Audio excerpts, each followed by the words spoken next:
Bienvenue sur Attentif-IMO, la chaîne de référence de l'investissement à l'MNP. Le thème du jour, c'est comment se protéger contre le risque de baisse de son loyer lorsqu'on investit dans un LMNP via une résidence-service. Une résidence-service, pour mémoire, c'est tout ce qui est résidence étudiante, résidence senior, résidence de tourisme, affaires ou encore EHPAD. Alors, quand on investit dans ce type de bien, on va signer un bail avec le gestionnaire de la résidence. Ce bail, c'est un bail qui est commercial. Le principe dans le monde du bail commercial, c'est que le loyer doit être fixé à la valeur de marché.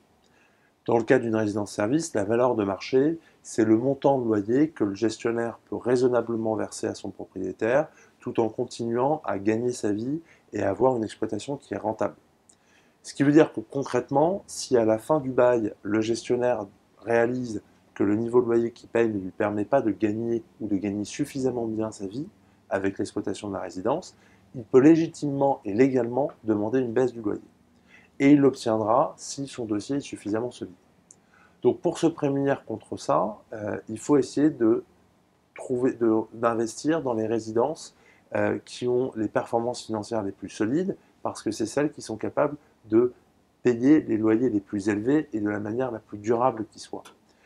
Pour s'assurer de ça, quand on investit dans un bien neuf, c'est un petit peu compliqué parce que comme le bien est neuf, la résidence n'existe pas encore, elle n'a donc pas encore d'historique et il est difficile de connaître ses performances réelles.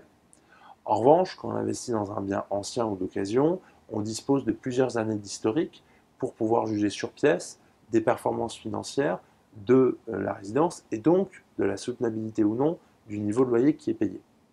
Les informations dans ce cas-là qu'il faut chercher à obtenir, c'est d'abord la rentabilité de la résidence en consultant ses comptes d'exploitation.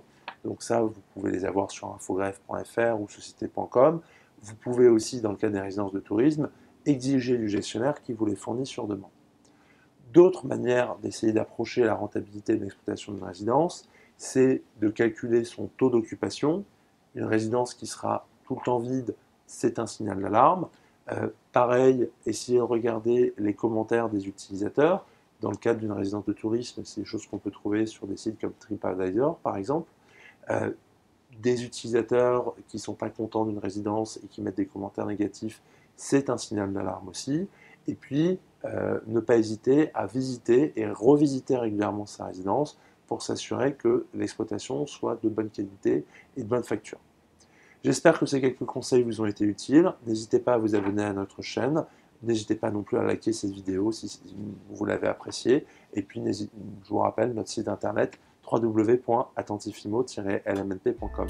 À très bientôt.